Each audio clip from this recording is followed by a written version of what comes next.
ጥቅምት 1900 የተነሳውን የጦር ኃይል ታሪካችንን ይዘን በዱላ ቅብብል ዛሬ ላይ ደርሰናል። ይህ ሞርስ ኮሙኒኬሽን ነው። የኢትዮጵያን ሉዓላዊ ግዛት እየጠበቀና እያስከበረ ዛሬ ላይ ያደረሰውን ትናንት ደሙን ያፈሰሰ አጥንቱን የከሰከሰውን እያመሰገንን ታሪኩን እየተረክን የፈጸመውን ጀብድ እየዘከርን ለዛሬው የጦር ኃይል ብርታት እንዲሆነው እያደረግን ለነገው ተተኪ ጀግንነትን እንዲወርስ ተግተን እንሰራለን። ጤና ይስጥልኝ። ይህ በሞርስ ኮሙኒኬሽን ተዘጋጅቶ በሳምንት 3 ቀን ወደ እናንተ የሚደርሰው የዜና መርሃ ግብር ሲሆን የሰኔ 18 ቀን 2017 ዓ.ም የሞርስ ዜና እነሆ ጀመረ።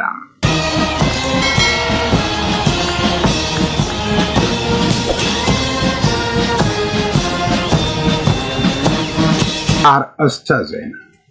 የህወሓት ቡድን በአርሚ መሪዎቹ መካከል ግጭት መነሳቱና የግድያ ትዕዛዝ መተላለፉ ተሰማ። በግፍ የተገደሉት ባህታዊው አባት ስርዓተ ቀብራቸው ተፈጸመ። የኢትዮጵያ ባህር ኃይል ዋና አዛዥ ተወካይ ከማሪን ኮማንዶ አመራሮች ጋር ተወያዩ። ሌተናል ጀነራል ይልማ መርዳሳ ወደ ተዋጊ ጀት በረራ ስልጠና ያለፉትን ሴት ሲኒየር ካዴቶችን አበረታቱ። በሱዳን ሆስፒታል በተፈጸመ አሰቃቂ ጥቃት በአብዛኛው ህፃናትና የጤና ባለሙያዎች ተገደሉ። የብሪታንያ መንግስት 12 የኤፍ-35 ተዋጊ ጀቶችን እንደሚገዛ አስታወቀ።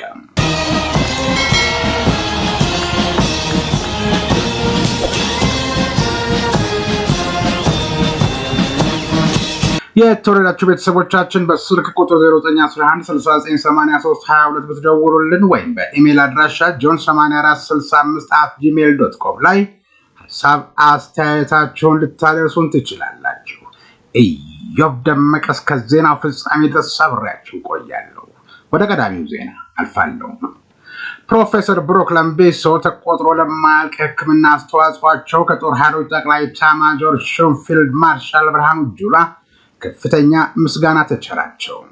ሀገር አደጋ ላይ በወደቀችበት ጊዜ ሰራዊቱ የሀገሩ ሰላም ለማረጋገጥ በሚያጋጥመው ጉዳት የሰራዊቱን ህይወት በሙያቸው በመታደግ ለሀገር ታላቅ ውለታ ሰርተው ያለፉ ብዙ ሀገር ወገን ወዳድ የሕክምና ሙያተኞች መኖራቸው ነው። ከነኚህም ውስጥ ከኢትዮ ኤርትራ ግጭት ጀምሮ አሁንም ድረስ ለሰራዊቱ ሙያዊ የሕክምና አገልግሎት በየትኛውም ጊዜና ቦታ እየሰጡ የሚገኙ ታላቅ የሙያ አባት ናቸው። ፕሮፌሰር ብሩክ ለምቤሶ ዱራቤ ያበቀለቻቸው፣ ሻሸመኔ ያሳደገቻቸው እኒህ ታላቅ የሕክምና ባለሙያ በበጎ ስራቸው በሙያዊ ብቃታቸው በብዙዎች ልቦና ውስጥ የታተሙ የሀገርን ክብር ቀድመው እየተረዱ የሰራዊቱን ሀገራዊ ፍቅር ማልደው ያገናዘቡ ሀገር ወዳድ ኢትዮጵያዊ በመሆናቸው ያበረከቱት ተቆጥሮ ለማያልቅ የሕክምና አስተዋጽኦአቸው በክቡር ጦር ኃይሎች ጠቅላይ ኤታማዦር ሹም ፊልድ ማርሻል ብርሃኑ ጁላ ዘንድ ከፍተኛ ምስጋና ተችሯቸዋል።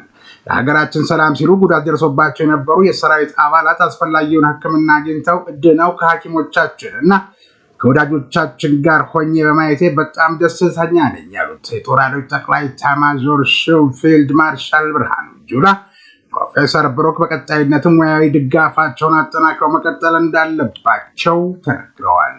ከባድመ ጀምሮ አሁንም ድረስ ከሰራዊቱ ያልተለዩት የሕክምና ባለሙያው ፕሮፌሰር ብሩክ ለምቤሶ ሰራዊቱን በሙያዊ በማገልገሌ በጣም ደስተኛ ነኝ። እኔ ራሴ እንደ ወታደር እቆጠራለሁ። እናም በማንኛውም ጊዜ ሰራዊቱን ለማገልገል ዝግጁ ነኝ ሲሉ ዳግም አለኝታነታቸውን አረጋግጠዋል። ፕሮፌሰር ብሩክ ለምቤሶ በመከላከያ ስፔሻላይዝድ ሪፈራል ሆስፒታል ላለፉት 3 ዓመታት ሙያዊ አሻራቸውን ያሳረፉ ሲሆን አሁን ላይም ለ87 የሰራዊት አባላት የዳሌ አጥንት ቀየራ ሕክምና ላይ ከፍተኛ አስተዋጽኦ ያበረከቱ የሀገር ባለውለታ ናቸው። ዘገባው የውብሸት ቸኮል ነው።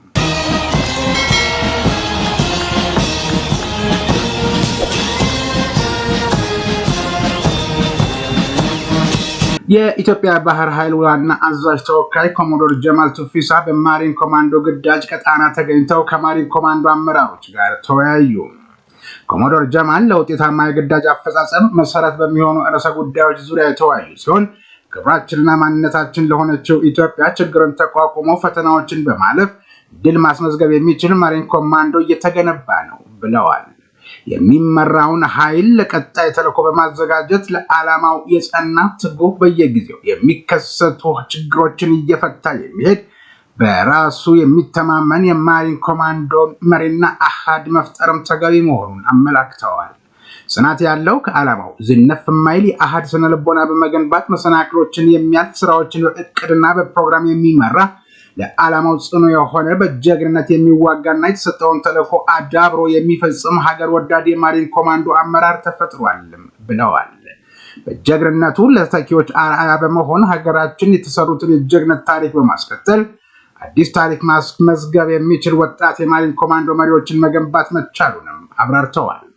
የተቋሙን ቁልፍ እሴቶችን በሰራዊቱ በማስረጽ ግዴታውንና መብቶችን የሚያስከብር ተቋሙን የሚደግፍ መነሻ ሐሳብ ያለው የተሰጠውን ኃላፊነት በብቃት የሚወጣ በሰላም ጊዜ ኃይሉን የሚያዘጋጅ ዝግጁነቱን በጠንካራ መሰረት ላይ የሚገነባ በተሰማራበት ግዳጅ ቦታ ሁሉ ውጤታማ ድል የሚያስመዘግብ ነው ሲሉ ገልጸዋል።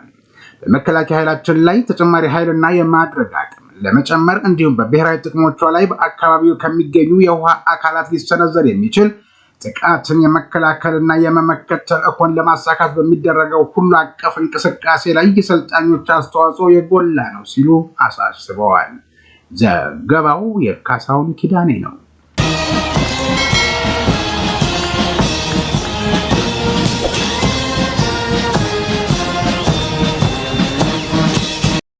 ለ12 ዓመት በብሕትውና የኖሩትና በግፍ የተገደሉት ባህታዊ አባ ሥርዓተ ቀብራቸው ተፈጸመ።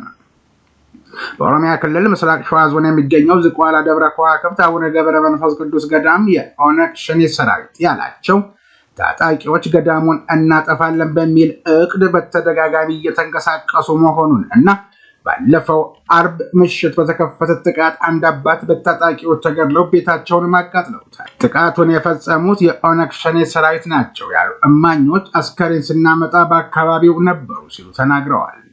በኦሮሚያ ክልል ምስራቅ ሸዋ ዞን ባለው ደብረ ከዋክብት ዝቋላ አቡነ ገብረ መንፈስ ቅዱስ ገዳም የሸኔ ታጣቂዎች ባህታውያን አባቶች በሚኖሩባቸው ዋሻዎች ተኩስ መክፈታቸውን ገዳሙ ማሳወቁ ይታወሳል።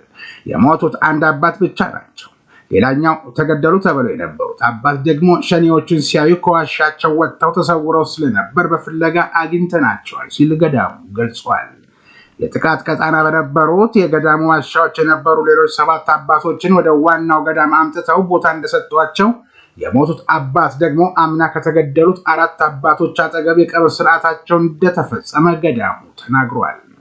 ሟቹ ባህታዊ አባ ኃይለ ሚካኤል በመጀመሪያ ገዳማቸው ማህበረ ስላሴ ዲሙ የሚባል በረሃ ደብረ ሊባኖስ ገዳም እንዳገለገሉ በኋላም በዝቋላ ገዳም ብዙ አገልግሎት ሲሰጡ ቆይተው ወደ ዋሻ ሄደው 12 ዓመት በብሕትውና እንደኖሩ ሰኔ 13 ቀን 2017 ዓ.ም በጥቃቱ ሰማዕትነት እንደተቀበሉ ገዳሙ አመላክቷል።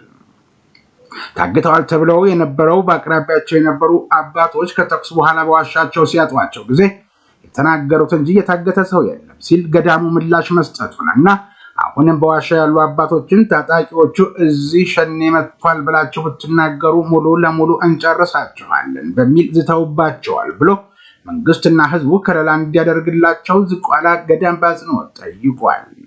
ገዳሙ የታጣቂዎች እቅዳቸው ገዳሙን እናጠፋለን የሚል ነው ብሎ ሰሞኑንም ጥቃት ለመሰንዘር ያደረጉት ሙከራ ባለመሳካቱ የአሁኑን ጥቃት እንዳደረሱ አስረድቷል። ባለፈው ሳምንት የገዳሙን አካባቢ ህዝብ ሰብስበው ወደ ገዳሙ ትመሩናላችሁ ብለው አስገድደው ይዘዋቸው በዚህ ሂደት ላይ እያሉ መከላከያ ሰራዊት መጥቶ ከለላ አድርጎ ታጣቂዎቹ ወደ መጡበት ተመልሰው ነበር። ሰሞኑን የተገደሉት አባት በደብረ ሊባኖስ እና በሌሎች የተለያዩ ገዳማት የኖሩ ከዚያም በዝቋላ ገዳም ሲያገለግሉ ቆይተው ተፈቅዶላቸው ዋሻ የገቡ የበቁ አባት እንደነበሩ በ2016 ዓ.ም 4 አባቶች በታጣቂዎች እንደተገደሉ አስታውሶ የአሁኑ ሟች ጋር በአጠቃላይ 5 አባቶች ሰማዕትነትን ተቀብለዋል ብሏል። ዘገባው የቲክቫ ኢትዮጵያ ነው።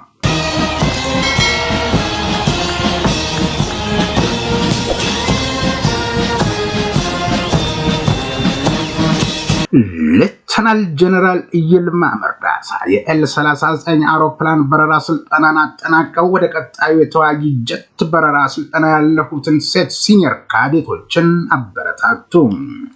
የፌዴራል አየር ኃይል ዋና አዛዥ ሌተናል ጀነራል ይልማ መርዳሳ ኤል39 አውሮፕላን በረራ ስልጠናን አጠናቀው ወደ ቀጣዩ ተዋጊ ጀት በረራ ስልጠና ያለፉትን ሲኒየር ካዴት አያንቱ ካሳን እና ሲኒየር ካዴት ሀዊ ግርማን በአየር ኃይል በረራ ትምህርት ቤት ተገኝተው አበረታተዋል።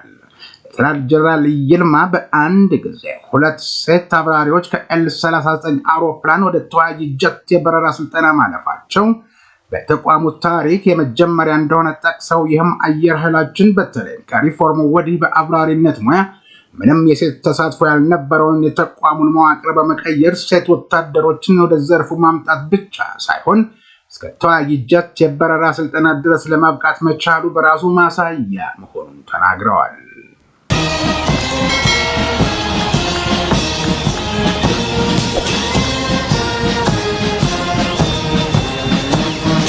ህወሓት ቡድን ውስጥ በአርሚ መሪዎች መካከል ግጭት መነሳቱና ለግድያ እየተፈላለጉ መሆኑ ተሰማ። የአርሚ አመራሮቹ ከፖለቲካው ክንፍ ጋር አለመግባባት ላይ መሆናቸውን ተከትሎ ከአሰራርና ከአካሄድ ባሻገር በሽምግልና መፍትሄ ይገኝ ይሆናል ተብሎ ሲጠበቅ በጀነራል ህንፃ የሚመሩ ጥቂት አመራሮችን በማስተባበር የአርሚ አባላትን በመወንጀል እርምጃ እንዲወሰድባቸው በሚል የተጀመረው ሴራ አለመግባባቱን ከፍተኛ ደረጃ እያደረሰው ነው ይላሉ የሞርስ ምንጮች። በአሁኑ ወቅት የአርሚ አመራሮቹ የመተማመን የመተባበር መንፈስ ርቋቸዋል። አንዱ ሌላኛውን ከሃዲ አድርጎ በማየት ላይ ሲሆን በተለይ ቡድኑን ከድተው ወጥተው የራሳቸውን ኃይል እያደራጁ ካሉት ጋር ግንኙነት አላቸው ተደዋውላችኋል የተባሉና የተጠረጠሩ የአርሚ አመራሮችና አባላት ናቸው ተብሎ በስም ተዘርዝረው ስለቀጣይ እርምጃ እየተመከረባቸው መሆኑ ታውቋል። ጀነራል ህንፃ ከዚህ በፊት ከቡድኑ ከድተው ከወጡት ጋር ይገናኛሉ ያሏቸውን በርካታ ቡድን መሪዎችና አባላትን የመለየት ስራ ተሰርቷል። ስለዚህም ማሳያ የሚሆነው የአርሚ 60 ከፍተኛ አመራር እንደሆነ የሚነገረው ኃይለ ሥላሴ በደቡብ ትግራይ የራሱን ኃይል እያደራጀ ካለው ቡድን ጋር ግንኙነት ፈጥሯል በሚል እንዲገደል ተወስኗል መባሉ ነው። ይህ ብቻ ሳይሆን ኃይለ ሥላሴ ስር ያሉት በሙሉ እንዲደመሰሱ ጀነራል ህንፃ ቀጭን ትዕዛዝ ማስተላለፉን መረጃዎች ጠቁመዋል።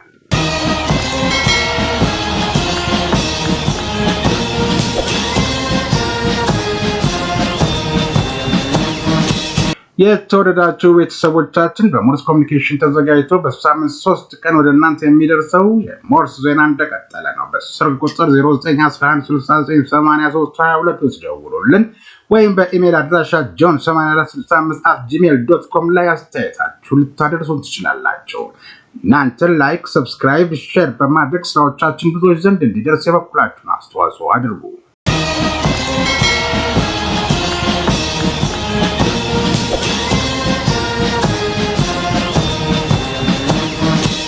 ዜና አልፋለሁ። ካርቱም በሱዳን ሆስፒታል በተፈጸመ አሰቃቂ ጥቃት በአብዛኛው ህጻናትና የጤና ባለሙያዎች የሆኑ 40 ሰዎች መገደላቸውን የዓለም ጤና ድርጅት ገለጸ። በጤና ዘርፍ ላይ የሚደርሰው ጥቃት መቆም አለበት፣ ይህ ሊሰመረበት የሚገባ ነው ሲሉ የዓለም ጤና ድርጅት ኃላፊ ዶክተር ቴዎድሮስ በኤክስ ገጻቸው አስፍረዋል።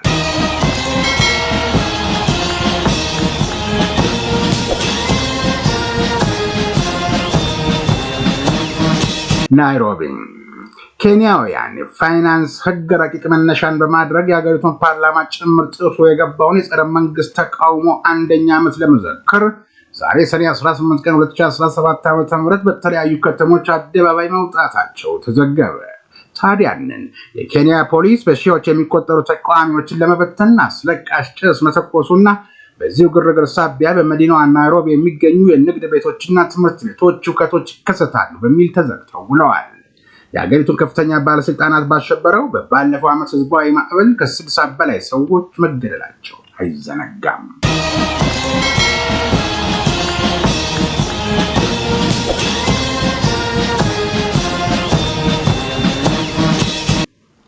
ሎንዶን የብሪታንያ መንግስት ባወጣው መግለጫ ታክቲካል የኒውክሌር ጦር መሳሪያዎችን ማስወንጨፍ የሚችሉ 12 የኤፍ-35ኤ ተዋጊ ጀቶችን እንደሚገዛ አስታወቀ። የብሪታንያ ጠቅላይ ሚኒስትር ኬር ስታርመር በመግለጫቸው ተገማች ባልሆነው ተለዋዋጭ ዓለማችን ሁኔታ አሁን ያለው ሰላም ዘላቂ ስለመሆኑ ማረጋገጫ የለንም፣ ለዚህም ነው መንግስታችን በሀገራዊ ደህንነት ላይ መዋዕለ ንዋይ እያፈሰሰ የሚገኘው ብለዋል። ብሪታንያ በአሁኑ ወቅት ኒውክሌርን ከባህር ሰርጓጅ መርከቦች ማስወንጨፍ የሚያስችል አቅም ቢኖራትም ይህን ስራ ማከናወን የሚያስችል ጀት ግን እንደሌላት ዓለም አቀፍ መገናኛ ብዙሃን ዘግበዋል። አዲሶቹ ጀቶች የብሪታንያ አየር ኃይል ከቀዝቃዛው ጦርነት በኋላ ለመጀመሪያ ጊዜ የኒውክሌር የጦር መሳሪያዎችን ከአየር ላይ ማስወንጨፍ የሚያስችለውን አቅም ይሰጡታል። የብሪታንያ መንግስት የሚያደርገው የተዋጊ ጀቶች ግጭት በሚፈጠርበት ወቅት ለኔቶ ጭምር አገልግሎት የሚሰጡ በመሆኑ አባል ሀገራቱ ሀገሪቱን አወድሰዋል። አሜሪካ፣ ጀርመንና ጣሊያንን ጨምሮ 7 የኔቶ አባል ሀገራት ብሪታንያ አሁን ልትታጠቃቸው ያሰበችውን አይነት ግዙፍ የኒውክሌር ቦምቦችን መሸከም የሚችሉ ጀቶችን በአውሮፓ ምድር ላይ አሰማርተዋል።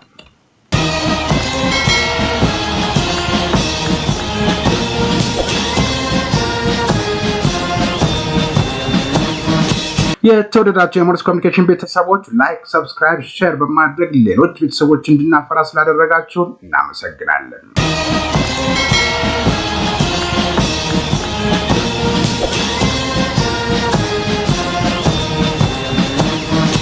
አርዕስተ ዜናውን በድጋሚ ላስታውሳችሁ።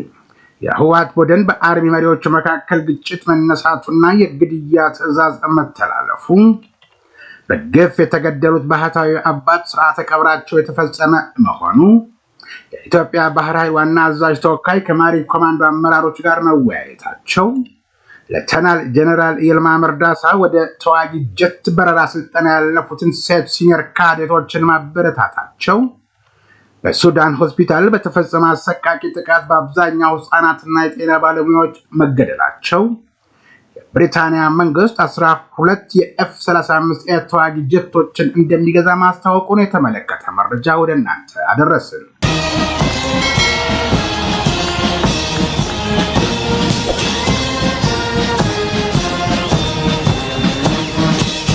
ከዜናው ጋር ኢዮብ ደመቀ አብሬያችሁ ነበርኩ።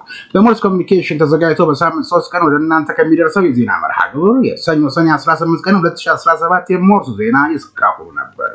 በስልክ ቁጥር 0911698322 ብትደውሉልን ወይም በኢሜል አድራሻ john8465@gmail.com ላይ ሐሳብ አስተያየታችሁን ብታደርሱን ትችላላችሁ። በቀጣይ የሞርስ ዜና እስከምንገናኝ ድረስ ጤና ይስጥልኝ።